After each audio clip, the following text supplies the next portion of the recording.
우리가 더 행복한 소리내어 성경 읽기를 할 텐데요. 이번에 우리가 할 부분은 시편입니다. 지난번에는 목사님이 혼자서 앞에서 읽어주고 여러분들이 일방적으로 들었는데 우리가 함께 읽을 거예요. 함께 읽을 때 가장 중요한 건 뭐냐면 옆에 사람하고 나하고 소리를 맞추는 거. 그죠? 그리고 또 하나는 소리가 났을 때 누가 들리게 해야 된다? 내가 들리게 해야 된다. 그리고 또 그 소리가 누구한테 들리면 좋은가? 옆에 사람도 소리 날 수 있도록 하면 너무 좋습니다. 그래서 성경 읽을 때 우리가 소리내서 성경을 읽어야 하는 이유를 제가 잠깐 설명을 드릴게요. 이렇게 소리내는 이유. 첫 번째는요.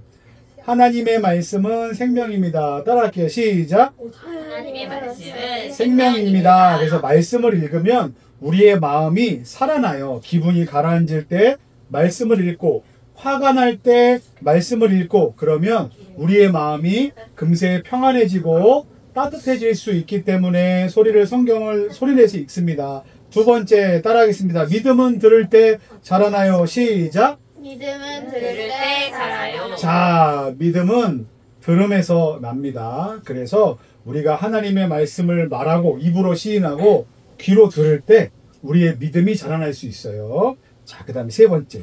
하나님은 우리가 듣길 원하세요. 시작. 하나님은 우리가 듣길 원하세요. 하나님은 우리의 말을 듣기를 원하세요. 그래서 우리가 누구의 말을 듣길 원하신다고? 하나님의 말씀을 듣고 그 하나님의 말씀을 우리의 입으로 내서 내 사랑하는 아들과 딸이 나의 말을 저렇게 매일마다 묵상하고 있구나 라는 것을 하나님이 너무나 기뻐하실 거예요. 그래서 이런 이유로 우리가 소리내어 성경을 읽을 텐데 오늘 성경 첫 번째 읽을 부분은 시편입니다. 시편 1편부터 4절인데요. 시편은 어떤 종류의 글일까? 되게 어려운 문제다. 시편. 어떤 종류의 글일까? 시예요. 시편은 시 한 편, 두 편, 세 편 이걸 많이 모아놓은 시편 이런 말이거든요. 그래서 읽을 때 역사책을 읽듯이 읽으면 안 되고 이건 시구나. 시는 어떻게 읽습니까? 이 사람이 어떤 마음이었을까? 이 사람이 어떤 상황이었을까를 생각하면서 읽으면 굉장히 좋은데 우리가 오늘은 4편을 읽을 거예요. 왜 시편으로 했냐? 그 이유는 첫 번째 가장 짧은 성경 구절이다. 그래서 30분으로 정해놨지만 여러분 30분 안에 끝날 수 있다 없다?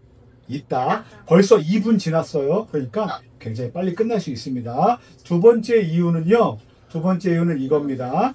그 안에 담긴 여러 가지 감정과 상황들이 보이는데요. 제가 오늘 4편만 같이 읽을 거예요. 지금 눈으로 보시면 알겠지만 앞에 욥기 마지막 장과 시편 1편을 비교해 보세요. 길이가 어떤지. 시편 굉장히 짧죠? 그래서 4편 정도만 읽을 거니까 너무 두려워하지 않으면 좋겠고 첫 번째는 시편 1편은 이런 뜻입니다. 이런 내용이 담겨 있어요. 복 있는 사람은 어떤 사람인가? 여러분 복 받고 싶죠? 그래서 복 있는 사람은 이런 사람입니다. 라고 소개하는 글이 시편 1편이에요. 2편은 이런 주제입니다. 하나님이 우리의 왕이시다. 하나님이 우리의 왕이시다. 세 번째는요. 하나님 저 너무 힘든 위기의 순간이 있어요. 그러면 어떻게 해야 되는가? 기도해야 합니다. 라는 내용이 시편 3편입니다. 네 번째는요. 밤에 적들이 나를 죽이려고 해. 그러면 불안해서 잠을 잘 수 있습니까? 없습니까? 없죠. 그럼에도 불구하고 잠이 들어요. 어떻게 잠이 들 수 있어요? 하나님이 잠자는 순간에도 나를 지켜주실 것을 믿는 믿음이 있기 때문에 잘 수 있는 거예요. 그래서 여러분 잔다라는 건요. 옆에 있는 사람들을 굉장히 신뢰하는 거예요. 옆에 누가 있어요? 부모님이 계시고 가족이 있죠. 만약에 여러분들이 어떤 낯선 사람들 사이에서 있다? 그러면 잠자는 게 아니라 골아떨어진다라고 얘기하죠. 왜냐하면 마음이 편안하게 자지는 못해요. 근데 밤의 평안이 누구로부터 온다? 하나님으로부터 온다 라고 하는 내용이 시편 4편에 담겨져 있습니다. 그래서 오늘 함께 시편 1편부터 4편까지 읽을 텐데요. 자, 첫 번째 한번 같이 읽겠습니다. 같이 읽을 텐데 준비됐나요? 자, 그리고 여기 시편 3편 한번 보세요. 3편 위에 다른 색깔로 있는 글씨 있죠. 다른 색깔로 있는 글씨는 뭐냐면 이 시가 어떤 시입니다 라고 소개해주는 내용이에요. 그걸 표제어라 그러는데 요것도 같이 읽겠습니다. 아셨죠? 네. 그리고 또 하나 여기 3편 보면 셀라라고 돼 있어요. 셀라는 읽지 않겠습니다. 셀라는 이런 뜻이에요. 한참 읽은 다음에 셀라라고 써 있으면 여기서 잠깐 멈춰서 앞에 읽은 말씀이 뭔지 조금만 더 곰곰이 생각해봐, 이런 뜻이에요. 다른 말로 쉬는 타임이기 때문에 요거를 말합니다. 셀라. 그러나 이렇게 읽지 않을게요. 그냥 셀라는 건너뛰겠습니다. 여기까지만 하면 어떤 규칙이 생긴 것 같은데 오늘 첫 번째 날 한번 시작해 볼 텐데 제가 기도하고 읽겠습니다. 하나님 아버지 감사합니다. 오늘부터 우리가 더 행복한 소리내어 성경 읽기 시편 말씀을 읽어갑니다. 첫 번째 날부터 우리에게 복을 주시고 말씀을 통해서 우리의 마음 가운데 하나님의 은혜를 정말 충만하게 경험하는 시간 되도록 인도하여 주시옵소서. 탕후루보다 달고 멜롱바보다 단 하나님의 말씀을 기쁨으로 느낄 수 있도록 도와주세요. 예수님 이름으로 기도드립니다. 아멘. 자, 준비 됐습니까? 천천히 같이 읽겠습니다. 그리고 학교에서 복이 있는 사람은 이렇게 안 읽고 그냥 복이 있는 사람은 악인의 자연스럽게 말하듯이 한번 읽어보겠습니다. 같이 읽습니다. 시작. 복이 있는 사람은 악한 사람들의 꾀를 따라가지 않고 죄인들의 길에 서지 않으며 남을 업신여기는 사람들과 자리를 함께하지 않고 오직 여호와의 율법을 즐거워하고 그 율법을 밤낮으로 깊이 생각하는 자로다. 그는 시냇가에 심은 나무가 계절을 따라 열매를 맺고 그 잎이 시들지 않는 것처럼 하는 일마다 모두 잘 되리라. 악인은 그렇지 않으니 그저 바람에 날려가는 겨와 같도다. 그러므로 악인들은 심판을 견디지 못하며 죄인들은 의인의 모임에 참석하지 못하리라. 의인의 길은 여호와께서 보호하시나 악인의 길은 망하리라. 아멘. 이렇게 하는 겁니다. 어렵지 않죠? 자, 한 편 읽었으니까 좀 쉽시다. 10초만 잠깐 쉬고 아까 1편에 어떤 내용이 담겼다 그랬는지 한번 읽어보시겠어요? 속으로. 하나님 말씀을 따르는 사람은 복 있는 사람입니다. 그리고 악한 사람들과 다르게 살아갑니다. 이런 내용이 있었어요. 되셨죠? 자, 그 다음에 2편은 하나님은 왕이십니다 라는 뜻이에요. 2편 한번 읽겠습니다. 시작. 어째서 나라들이 술렁거리며 민족들이 헛된 일을 꾀하는가. 세상의 왕들이 자기를 내세우고 통치하는 여호와와 그 기름 부음 받은 이를 거스르며 저들의 사슬을 끊자, 저들의 족쇄를 던져버리자 하는구나. 하늘에 앉으신 분이 웃으시며 주께서 그들을 비웃으시리라. 그러고는 진노하셔서 그들을 꾸짖고 그들을 놀라게 하시며 내가 내 왕을 내 거룩한 산 시온에 세웠노라 하시리라. 내가 이제 여호와의 율례를 선포하리라. 그분께서 내게 말씀하셨도다. 너는 내 아들이다. 내가 오늘 너를 낳았노라. 내게 구하여라. 그러면 내가 이방 민족들을 내게 기업으로 주어 온 세상이 내 소유가 되게 하리라. 너는 그들을 쇠 지팡이로 다스리며 자기 그릇을 부숴버리듯 그들을 부수리라. 그러므로 너희 왕들아 지혜를 가지라. 너희 세상 통치자들아 경고를 들으라. 여호와를 경외하고 섬기고 떨며 환호하라. 그의 아들께 입을 맞추라. 그러지 않으면 그분이 진노하셔서 가는 길에 내가 멸망하리니 그 진노는 급하시리라. 그러나 여호와를 의지하는 사람은 모두 복이 있도다. 어떤 사람은 복이 있다고요? 여호와를 의지하는 사람은 모두 복이 있도다. 근데 이게 누구에게 한 얘기냐면 세상의 모든 왕들에게 한 내용이에요.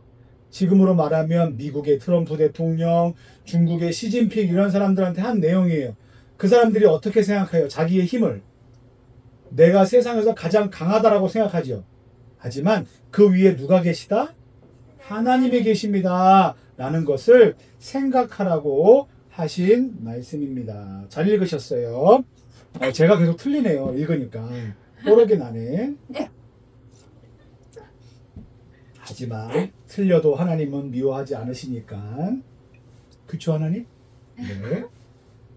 시편 3 벌써 절반 했습니다. 절반. 이제 2개 남았어요. 자, 3편입니다. 위기의 순간에 하나님께 기도하세요. 이런 뜻입니다. 같이 한번 이 시를 읽어보고 마치 내가 저자인 것처럼 내가 시를 쓴 사람처럼 여호와여 이렇게 자 같이 읽습니다. 시작. 여호와여 내겐 미안합니다. 위에 색깔 있는 것도 있자 그랬죠. 제가 다시 읽습니다. 시작. 다윗의 시 아들 압살롬에게서 달아날 때 지은 시. 여호와여 내게는 적들이 어찌 이리 많습니까? 나를 거스르고 맞서는 사람이 많습니다. 많은 사람들이 나를 두고 그는 하나님께 구원을 얻지 못한다 라고 말합니다. 그러나 여호와여 주는 내 방패이시며 내 영광이시며 내 머리를 드시는 분이시니 내가 여호와께 큰 소리로 부르실 때 주의 거룩한 산에서 내게 반드시 응답해 주십니다. 내가 누워 잠들었다 깨어나는 것은 여호와께서 나를 붙드시는 것이니 수많은 사람들이 나를 거슬러 둘러싼다 해도 내가 두려워하지 않겠습니다. 여호와여 일어나소서. 내 하나님이여 나를 건지소서. 주께서 내 모든 원수들의 턱을 치시고 이를 부숴주소서. 구원이 여호와께 있사오니 주의 백성에게 복을 내리소서. 아멘. 여기에 보면 7절에 보면 하나님이여 내 모든 원수들의 턱을 치시고 악인들의 이를 부숴주소서. 폭력적이죠. 턱을 다른 말로 하면 막 죽방을 팍 날리고. 그러면 교회 다니는 사람이 그런 생각을 해도 돼? 라고 생각하겠죠. 하지만 기도할 때 누구에게 기도하는 겁니까? 하나님께 기도하는 거지. 그 말은 다른 사람을 진짜 죽방을 때리거나 아니면 다른 사람에게 나 쟤 때리고 싶어, 쟤 막 어떻게 하고 싶어 이런 말을 하라는 게 아니라 누구 앞에요? 나의 모든 걸 다 아시고 나의 어려운 형편을 도와주실 수 있는 하나님께 기도할 때 내 마음속에 있는 그 진짜 진심을 그대로 전하고 하나님의 도우심을 구하는 것이 정말 은혜다라고 얘기하는 겁니다. 지금 다윗은 누구에게 쫓기고 있다고 얘기해요? 표제어에 보면 아들에게 쫓기고 있다고 얘기해요. 얼마나 억울하겠어요. 왕인데 아들이 역모를 했어요. 역모. 그래서 아버지를 쫓아내고 아버지의 왕비들을 겁탈하고 그 다음에 아버지의 신하들을 다 모두 빼앗고 이런 일들을 했어요. 그러면 아버지가 얼마나 힘들겠어요. 그때 누구 앞에 기도했다? 하나님께 기도드렸다. 이런 내용이니까 여러분들 힘들 땐 누구에게로 가면 됩니까? 하나님께로 가면 됩니다. 마지막입니다. 다 왔어요. 마지막은 어떤 내용이었다고요? 밤의 평안. 밤에 적들이 나를 노리고 있을 때 그럼에도 불구하고 편안하게 잘 수 있는 이유, 하나님이 도와주신다. 이 마음을 갖고 한번 읽으면 좋겠습니다. 다윗의 시 4편입니다. 시작. 다윗의 시 지휘자를 따라 현악기에 맞춰 부른 노래. 의로우신 내 하나님 내가 부를 때 응답하소서. 공경에서 나를 구원하셨으니 나를 가볍게 여기시고 내 기도를 들으소서. 사람들아 언제까지 내 영광을 더럽히며 헛된 것을 사랑하며 거짓을 구하겠느냐. 여호와께서 그분을 위해 경건한 사람을 서셨음을 알라. 내가 부르짖을 때 그분께서 들으실 것이다. 너희는 두려워하며 죄를 짓지 말라. 자리에 누워 조용히 생각하라. 의로운 제사를 드리고 여호와를 신뢰하라. 많은 사람들이 누가 우리에게 선한 것을 보여주겠는가 하오니 여호와여 그 얼굴의 빛을 우리에게 비추소서. 주께서 내 마음에 기쁨을 주셨으니 곡식과 새 포도주가 풍성할 때보다 더합니다. 내가 편히 눕고 자기도 하리니 나를 안전한 곳에 살게 하시는 분은 오직 여호와뿐이십니다. 아멘. 8절만 읽어볼게요. 8절 시작. 내가 편히 눕고 자기도 하리니 나를 안전한 곳에 살게 하시는 분은 오직 여호와뿐이십니다. 누구뿐이라고요? 여호와. 그런데 앞에 뭐가 있어요? 오직 누구만 우리를 편안하게 살 수 있게 하십니까? 여호와 하나님 뿐이십니다. 그래서 자, 요거 말씀 보고 정리하겠습니다. 나무는 어디에서 잘 자랍니까? 나무는 양분이 있고 물도 있고 좋은 곳에서 자라죠. 그래서 우리도 하나님의 말씀이 있는 곳에서 자라가야 합니다. 그리고 무서울 때 하나님이 우리의 방패시고 잠들기 전에 평안을 누구에게서 구할 수 있습니까? 하나님께 구할 수 있습니다. 그래서 우리가 이렇게 하면 좋아요. 잘 때마다 하나님 오늘도 이렇게 지켜주셔서 감사합니다. 앞으로 이렇게 살 수 있도록 도와주세요 라고 기도하며 잠자리에 드는 습관이 우리에게 굉장히 큰 유익이 될 겁니다. 그렇게 하는 저와 여러분들 되면 좋겠습니다. 자, 요걸 보시고 함께 기도하겠습니다. 같이 기도합니다. 하나님 말씀을 시작. 하나님 말씀을 사랑하게 해주세요. 무서울 때 외로울 때 주님을 의지하게 해주세요. 오늘 밤에도 평안히 자게 해주세요. 우리 마음을 말씀 위에 굳게 세워주세요. 예수님 이름으로 기도합니다. 아멘. 아멘.